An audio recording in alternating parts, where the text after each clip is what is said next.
Yo, what is up, everybody? It is your boy, your dog, your whole me, Ryan Mehalic, here coming at you with a tutorial video. It's going to be the first one on my channel, and this is how to beat Cobra with Dart. Yes, it is. And if you guys want more of these videos, comment down matchups that you want to see in the comment section down below. I'll make sure to read them and get back at you. And if you enjoy this video at any point, make sure to subscribe and like with your forehead. But let's get into this replay. I am on the left with Dart, and my boy Reason's on the right with Cobra. So round one, this is actually just off the rip, it's a very important round with this matchup. So if they place their first Cobra like at the normal time, which is before any balloons come out, the time they place their second Cobra is very important. If they place it pretty much at the 9-second mark or before, then it's a full anti-stall. And if they place it at the 10-second mark, which he did, or after, it's not a full anti-stall and you can get a banana. So since I saw the time he placed it at, I know that I can get a banana, so you want to make sure to place your farm as the Dart player as soon as humanly possible, and you will get a banana. So you got to know that from the very start. If he did not full anti-stall, I will start with a Dart and not a farm. Okay? So as you can see, he gets his double wired funds, and I will get a banana right here. Perfect. And then with this start, you want to eco to 252, and then place your Dart down. Pretty standard stuff. This tutorial is going to be very complicated at some points and very in-depth, so make sure you have a big brain. You got to have a big brain to watch this. So I get my Dart down. The problem is I actually misplaced my Dart. It can't hit the back over here, so I will have to get range on this later on, which is a bit unfortunate, but it's okay. It's only $80. It's not that big of a deal. And after I get on my Dart, I just max eco, and this actually breaks his anti-stall a little bit there, so he gets up as mortar. Fair enough. But yeah, we are going to be playing heavy mixed eco in this matchup. That's what you really want to do. Heavy mixed eco is very important. The trip dart targeting, I have this on close, and I keep this one on like strong. I don't know if this is the best targeting, but this is the targeting I like to use. So put your second dart on strong and your first one on close. Now, I am just kind of sending him mixed eco right now until I afford my second trip dart. And then after I afford my second trip dart, I will be fully ecoing at him, pretty much. I'm going to be prioritizing eco a lot during this game because there isn't really a chance I like BI or bank, in which case eco is actually more efficient than farms when you can't get one of those like highly efficient farms like a BI or like a factory early on, if that makes sense. So that's why I am prioritizing eco a lot. Round 6 rolls around, he's actually balloon boosting me green, so what I want to do is have both my darts on last here to kind of prevent his layering. And he actually does the Mehalic boost around 6, which is fine. Now I target them to first and close and get up another dart, and I should be totally fine against that. He didn't send me that many greens at the end of the day. Now that he is down a boost, if I send him more stuff, he obviously goes for the Bernie stuff, which is cool. Then he's fine against all that. I'm continuing to eco. Probably going to get up around 8 plantations, the goal. I kind of like going high eco and then one plantation going into round 13, pretty much. Or going into round 10 when you get up your jug. I get up my sport on round 8. Now, in this matchup, you have to constantly be kind of trying to keep track of your opponent's money. Sorry about that, that's my phone. You have to constantly try to keep track of your opponent's money. So, what I'm doing right now is I see he's sending me yellows, but I know that he just sent me a yellow rush before this, right? So, because of that, he can't send me like endless yellows to the point where he'll force more defense. So I'm completely fine going for my farm here with how much defense I currently have. I leak a little bit, but nothing bad at all.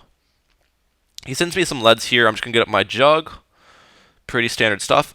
Now, round 11, I want to force some defense on his side. So after he sends me this rush and forces a sport, I'm going to be sending him a pretty hefty white rush, and I'm trying to force a cluster. If you can force defense on the Cobra person, it's always great because that just means they're going to adjust you less and stuff like that. So I balloon boost this white rush at him, and I force a cluster, which is absolutely amazing. Send him a few camos here just to force the what's it called, signal flare. So that's cool. And now I farm on. If he sends me a balloon boosted round 14 rush, I'm gonna just boost against this straight away and not build up any defense. I think it's fine burning a boost mid-game just to kind of farm harder and greed a little bit, because if I didn't boost there, I would need probably 2 more spolts, and that's really expensive. And then I still might leak, just because my dart targeting's not the best. He sends me a follow-up rush on round 15. This is not balloon boosted or anything, so I just spam some spolts. and retarget everything, and that's totally fine. Now round 16 rolls around, he actually does a layered balloon boost rush, so this is really dangerous with round 16 AI. So I actually sell pretty much everything and just ODS this. Now you can think, okay, why would you ODS this? That's actually pretty expensive. Why don't you just boost it? Well, I'm going to need this ODS anyways for round 18 adjustment.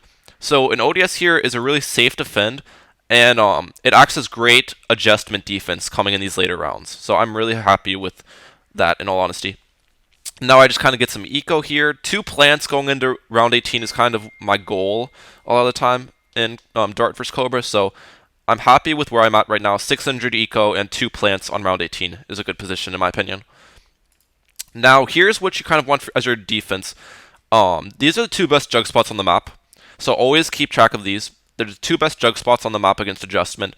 This one on last, obviously, and this one on first. And then I keep my ODS down here.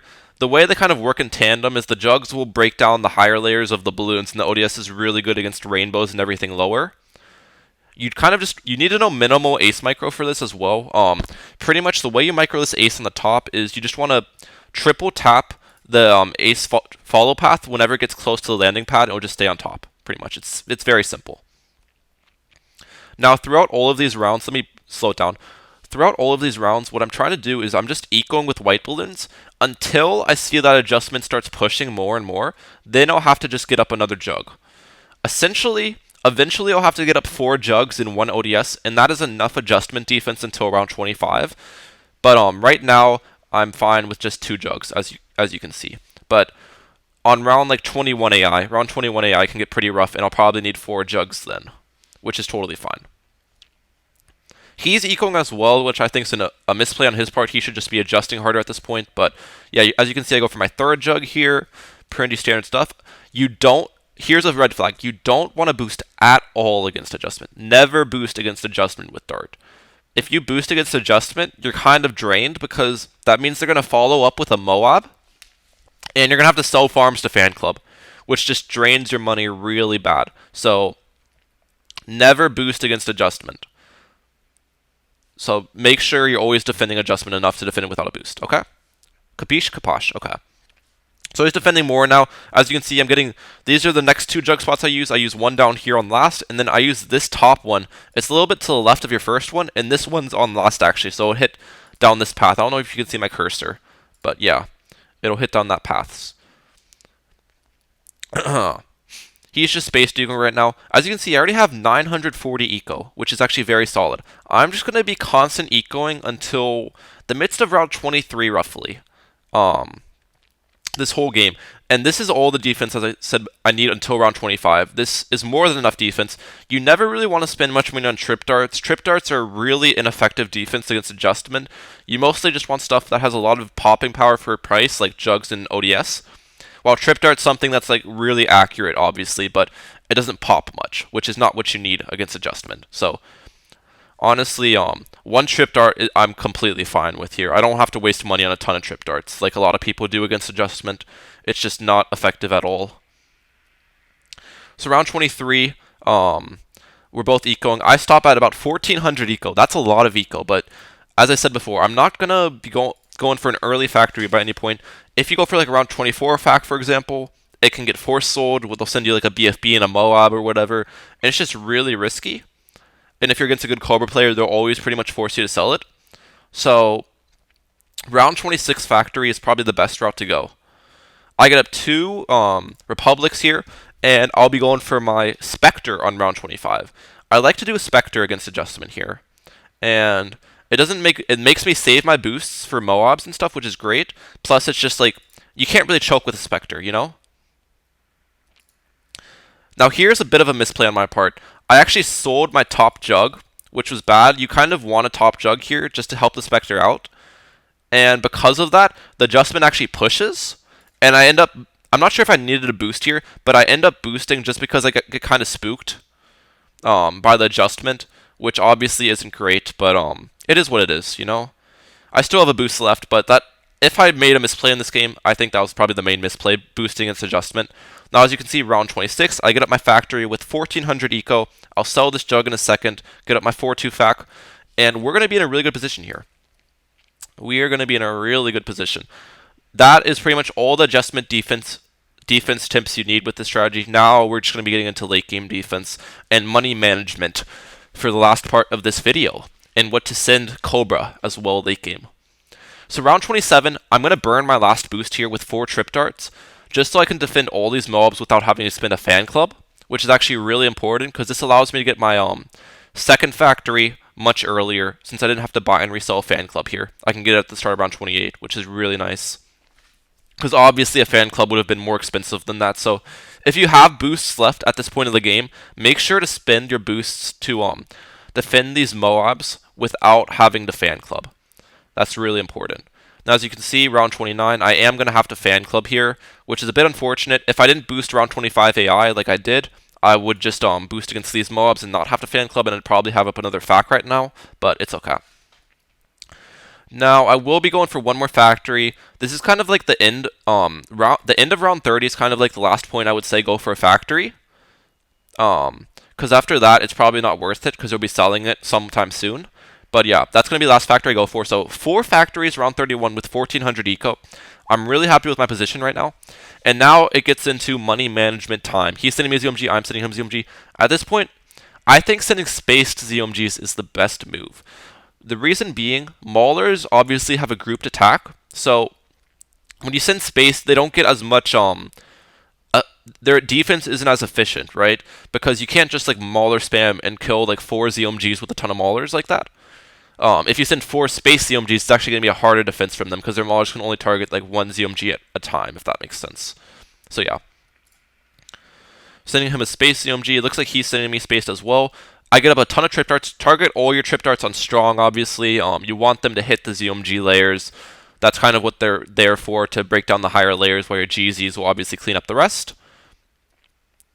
And I send him, what, 3 ZOMGs? Yeah, I send him 3 ZOMGs.